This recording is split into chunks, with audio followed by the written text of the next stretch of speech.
Halo, selamat datang di panduan penggunaan aplikasi LMS Poltekkes Denpasar. Pada tahap ini, kita akan melakukan overview atau pengenalan untuk akun administrator. Yang pertama, ini halaman sebelum login, ada logo, dan seterusnya. Ada pemilihan bahasa juga di sini, bisa bahasa Indonesia dan bahasa Inggris. Masih banyak dukungan bahasa yang lain, tapi kami hanya mengaktifkan 2 dukungan bahasa, yakni bahasa Indonesia dan bahasa Inggris. Silakan klik masuk di sini karena kita pakai bahasa Indonesia. Kemudian masukkan usernya untuk admin.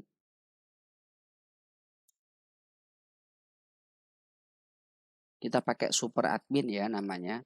Password akan kita berikan di dokumen yang berbeda.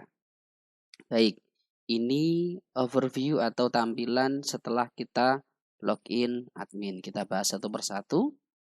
Dari sebelah kiri atas, yang pertama ada logo. Kemudian di sini yang muncul pertama kali adalah dashboard ya, setelah login sebelum klik apapun. Di sini ada timeline, kemudian ada aktivitas ya. Aktivitas nanti kalau ada aktivitas. Nah, kita coba klik mulai di menu paling kiri yakni menu home. Menu home ya. Jadi yang atas ini adalah menu utama, yang bawahnya adalah sub menu ya. Jadi sistematika menunya seperti itu. Yang atas menu utama, yang bawah subnya. Home ada beberapa sub. Yang pertama, ini berandanya atau home-nya. Ini dia kembali ke bahasa Inggris ya. Kita bisa mengubah dia kembali ke bahasa Indonesia di sini di language ya. Karena kan tadi yang depan aja yang bahasa Inggris. Ini yang dalam kita coba ke bahasa Indonesia juga. Oke, beranda ya bahasanya. Nah, di beranda di sini ini ada list kursus yang tersedia. Karena admin jadi bisa melihat semua kursus. Kemudian sub yang kedua ada setelan.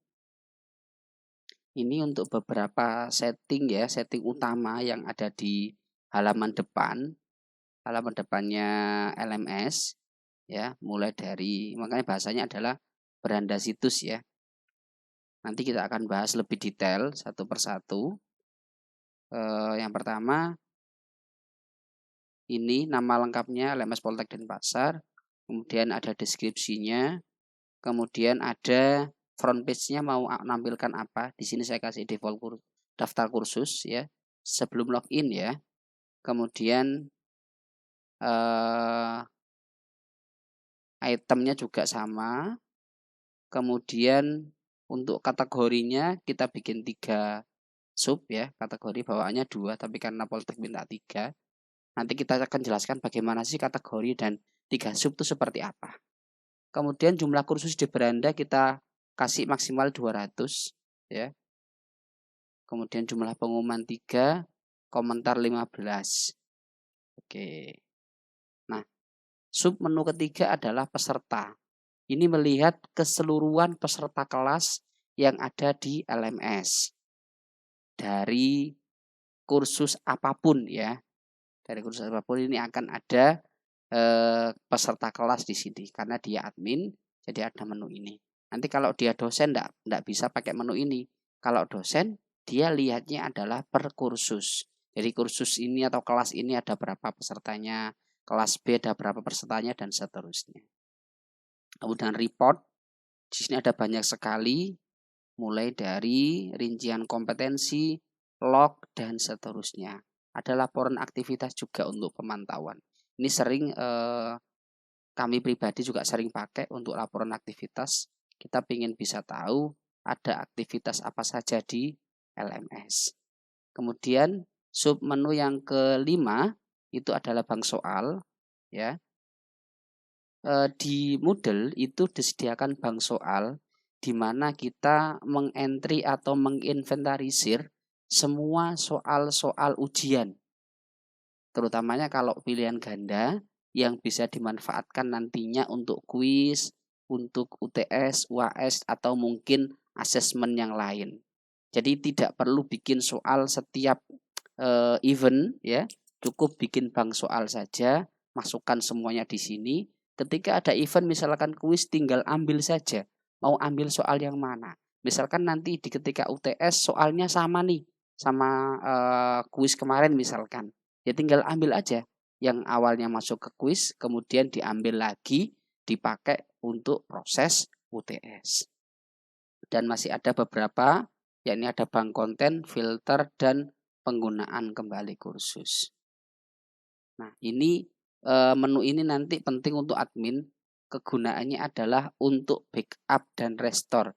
Kalau bahasa Indonesia cadangan dan pulihkan. Jadi bisa jadi ada pada kondisi tertentu kita perlu membackup data kurs. Misalkan di contoh, ini sudah berjalan 3 tahun nih. Ternyata storage-nya penuh. Nah, maka kita backup aja itu kursnya di tahun pertama, kemudian kita delete setelah di backup. Suatu saat ketika dibutuhkan, misalkan perlu dicek lagi atau dilihat lagi di sini, tinggal dipulihkan atau direstore. Baik itu untuk menu beranda. Kemudian menu dashboard, tadi sudah kita spill di awal ya. Ini berisi daftar kursus atau aktivitas. Kemudian kursusku atau my course ini berisi kursus yang diikuti oleh user yang login. Karena saya ini login sebagai admin, ya. Jadi kursusnya keluar semua ini. Ya, tadi kan makanya kita lihat di sini, ketika dilihat di peserta. Nah, di sini kan ini yang login saya kan ini admin LMS Poltek nih.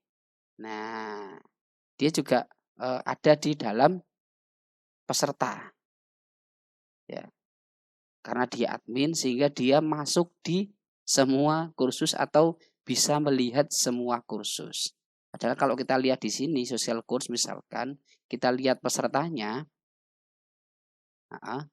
Nah, di sini lihat. Nah, ini admin LMS Poltek ada di sini nih sebagai peserta kursus. Posisinya sebagai pengajar. Jadi gitu ya. Nanti kalau misalkan dosen masuk ya, tentu kursusku ini akan berisi kurs yang memang diampu atau diajar oleh dosen tersebut sesuai dengan datanya. Kemudian dan terakhir ada administrasi situs. Di sini ada banyak sekali submenu ya. Kemudian di masing-masing submenu ada beberapa item lagi ya. Karena memang administrasi situs ini hanya khusus administrator. Ini nanti akan kita jelaskan terpisah melalui tutorial part 1 nanti.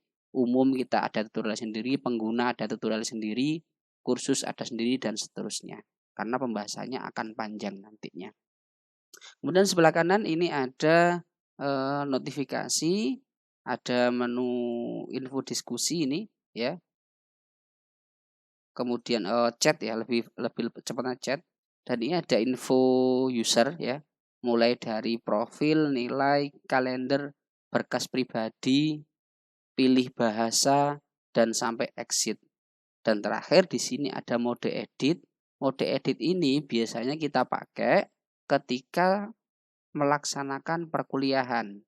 Jadi misalkan nih ada di topik 1 atau pertemuan 1, dosen mau unggah file atau unggah materi, maka harus aktifkan mode edit dulu.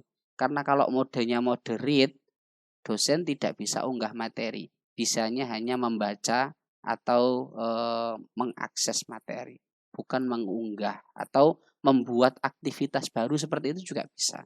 Misalkan di pertemuan 7 membuat aktivitas baru yang berisi chat atau berisi forum, maka harus diaktifkan mode edit. Baik, sekian untuk pengantar login admin.